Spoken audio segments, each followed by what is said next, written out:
All right, so we're looking at lesson 51 today, circular motion part 3. So we talked about circular motion with 2 other lessons, and so we're going to look at it again more in detail with this lesson.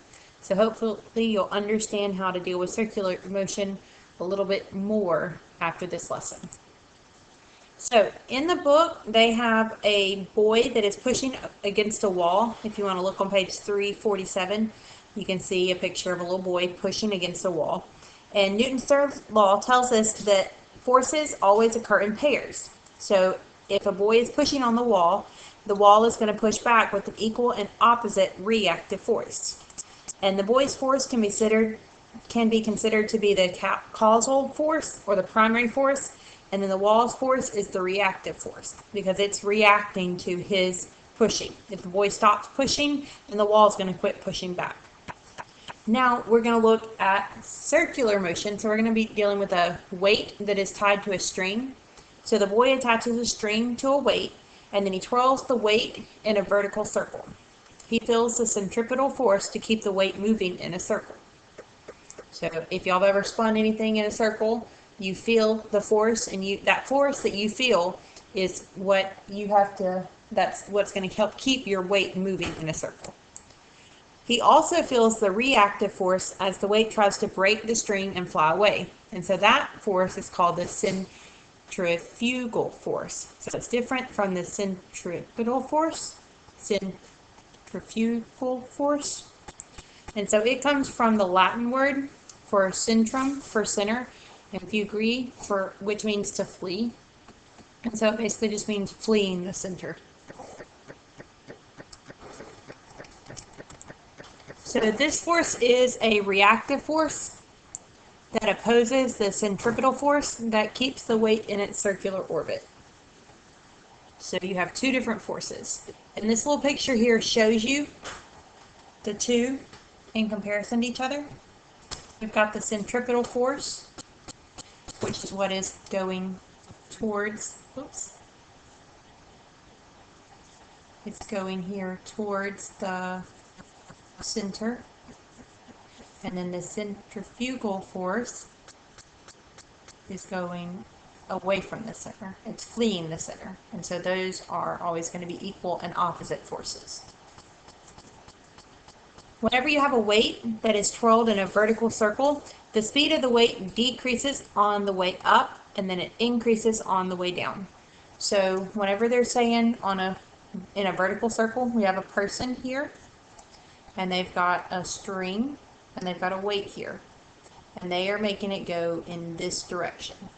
So it's going up by their head, it's coming up by their head, and then coming back down, going closer to the ground, and then going up by their head, and then going back down. It's not going this direction. It's not going horizontally.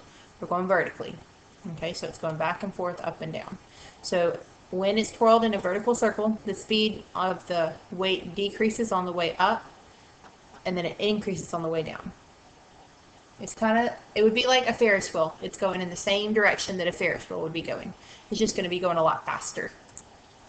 Since the centripetal force required to keep the weight in a circle depends on the speed, the required force is going to change as the weight goes around the circle.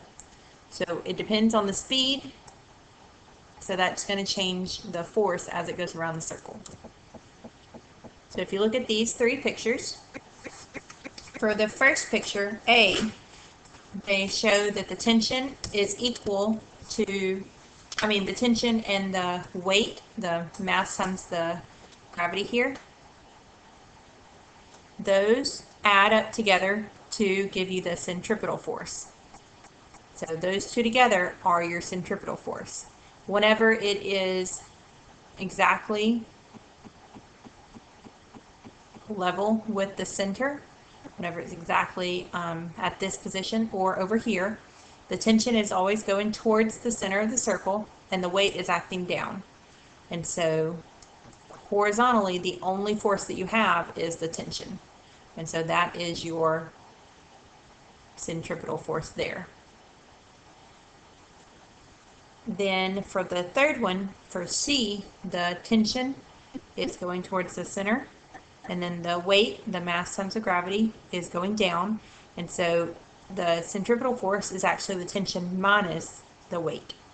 And so it completely depends on where your weight is as to what the centripetal force is going to be. So looking at this example, John attaches a string 1 meter long to a 2-kilogram ball and swings it in a vertical circle so that its angular speed at the top of the circle is 3 revolutions per second. And we want to know the tension in the string when the ball is at the top of the circle. So we need to list some of the stuff that we know that might be useful. So they told us that we have a radius of 1 meter.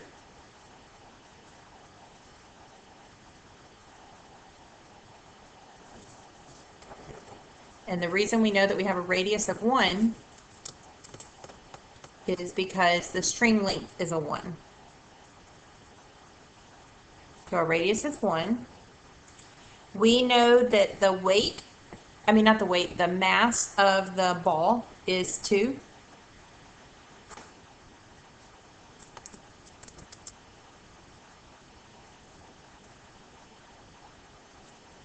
And that's kilograms if you want to write your units. We know that the angular speed, that's our omega, is 3 revolutions per second. And then we don't know what the tension is. That's what we want to find. Whoops. That's what we're looking for here, okay? We want to find our tension. And so at the top, we know that the centripetal force is going to equal the mass times the gravity, the weight, plus the tension, because whenever it's up at the top, you add those two together. So if we are looking for the tension, that means that there has to be a way for us to find the centripetal force. Okay? We know that our mass is 2 and gravity is 9.81 and then plus T. And so now we need to figure out what the centripetal force is. Now we have 2 formulas for centripetal force, and I'm going to write them over here. One of them is mv squared over r, and then the other one is m r omega squared. Okay, so we don't know what our velocity is, so we're not going to want to use that formula. However, we do know what our mass, our radius, and our omega squared is. So instead of our centripetal force, we can say our mass is 2, our radius is 1, and then our omega is 3, and then we square that. Now, the only problem is our units on centripetal force. We need it to be in radians per second, not in revolutions per second. So this 3 revolutions per second, I'm going to convert it real quick. We just need to multiply it by 2 pi radians over 1 revolution. And so that'll cancel the revolutions. And so really, instead of a 3 here,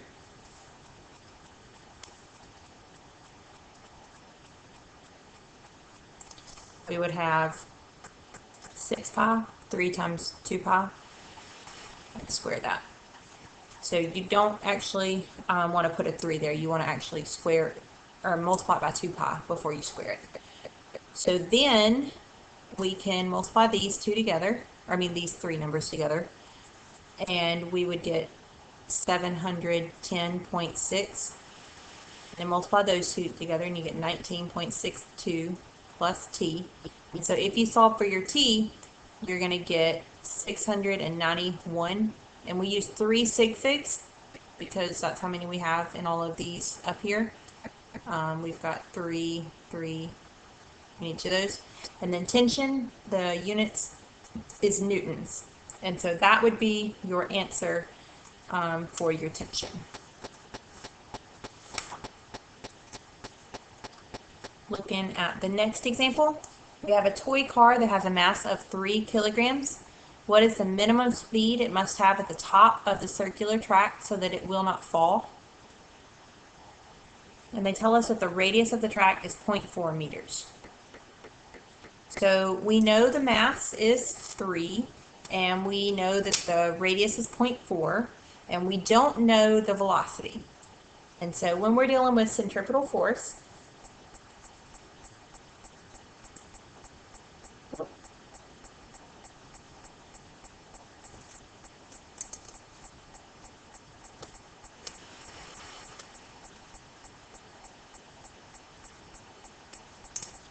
you have those two formulas that I wrote down just a minute ago.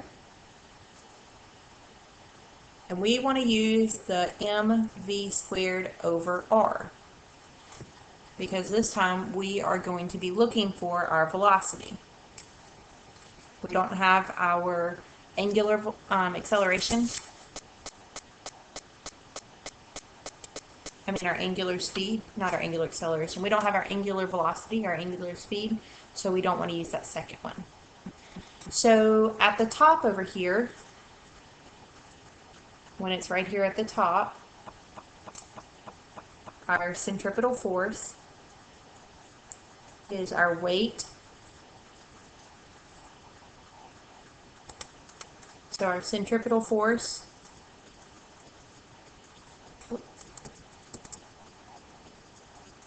is our weight plus our tension whenever we're up here at the top. So our centripetal force we know is mv squared over r, so we can go ahead and say mv squared over r plus or equals mg plus the tension. So that's our formula. Now on this one, the tension is actually going to be a 0 because there's no actual string here. The track is not pushing down on the car, and so this is actually going to disappear. So we're just going to have mv squared over r equals mg. So the downward force of the track on the car and the weight act together to provide the tension, or the tension. And so there's not a minimum speed. There's a minimum speed at which the track doesn't have to push down on the car, like that the car will push back far enough. And so we don't need to actually use that T.